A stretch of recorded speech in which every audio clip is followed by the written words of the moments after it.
अस्सलाम वालेकुम, welcome back to our school of English grammar. I hope आप ठीक होंगे, अच्छे से होंगे। एज यू नो दैट मैंने कल आपको ओवरव्यू दिया था प्रेजेंट टेंस का।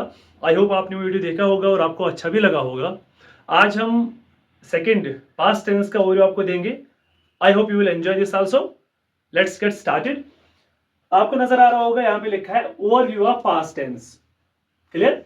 Past simple, past continuous, past perfect, past perfect continuous.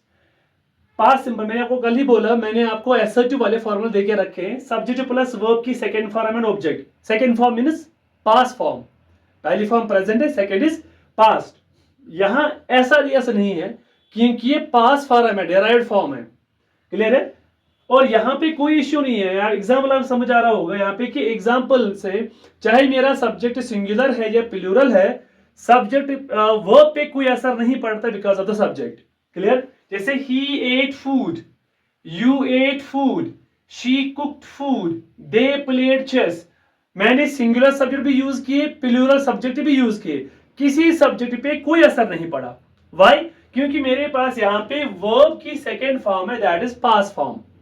तो यहाँ पे कंसेप्ट क्लियर हो जाता है। हम जहां पर भी वर्ब की सेकेंड फॉर्म या डेराइव्ड फॉर्म यूज करते हैं, वहां पे सब्जेक्ट पे कोई असर नहीं पड़ता है, कोई इश्यू नहीं रहता है। हम ये किसी भी सब्जेक्ट के साथ यूज कर सकते हैं। हो गया हमारा पास्ट सिंपल। पास्ट कंटिन्यूअस और पास्ट प्रोग्रेसिव एसओटी की formula subject plus was were plus verb की पहली form plus ING plus object. Fine. I was driving the car, you were playing chess, she was washing clothes, they were singing a song। Clear? तो मैंने यहां पे देखो where कहां पे use किया जाता है और वह वाज कहां पे यूज किया जाता है, किन किन सब्जेक्ट्स के साथ यूज किया जाता है, वो आपको यहां पे एग्जांपल्स के थ्रू बिल्कुल क्लियरली नजर आ रहा होगा। क्लियर है? Now past perfect subject plus had plus verb की थर्ड फॉर्म एंड ऑब्जेक्ट। यहां सेकेंड फॉर्म है, यहां थर्ड फॉर्म है। वाई? क्योंकि हम पास्ट परफेक्ट टेंस की बात कर रहे हैं। That means past participle. Grammatically कौन सी फॉर्म होगी? वो पास्ट पार्टिसिपल फॉर्म। ये वाली कौन सी होगी? Past form. पहली present, second past, third past participle. तो ये पास्ट पार्टिसिपल फॉर्म यहां पे है। I had done my job, she had chopped the vegetables, you had trimmed your hair, they had sliced the cake.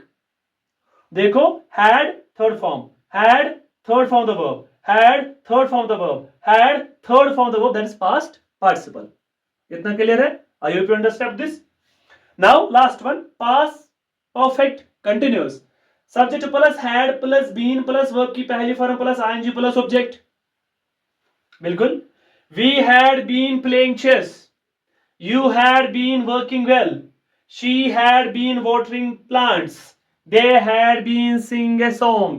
यहां पर भी problem नहीं है। आप देखो, हैड सब में कोई मसला नहीं है, चाहे यहां पे सब्जेक्ट सिंगुलर है या प्लूरल है, हम हैड किसी भी सब्जेक्ट के साथ यूज कर सकते हैं। यहां पे कोई इश्यू नहीं रहेगा ये सिंगुलर है या प्लूरल है, मैं किसके साथ क्या यूज करूं। तो दैट्स मैंने आपको एग्जांपल यहां पे समझाया किस किस के साथ क्या यूज करेंगे ताकि आपको अच्छे से समझ आए। ये था ओवरव्यू ऑफ पास्ट टेंस। मैं फिर से कह रहा हूं, मैंने यहाँ पे जो फॉर्मूले रखे हैं वो एसएचयू के है। आप नेगेटिव इंटरोगेटिव खुद बना सकते हो, याद है? वैसे मैंने पढ़ाया हुआ है, वीडियोस मैंने एक्सप्लेन किया है विद इन डेप्थ डिटेल में कि कहां पे कौन सी फॉर्मूला यूज करनी है, वो मैंने आपको दिखाया वहां पे।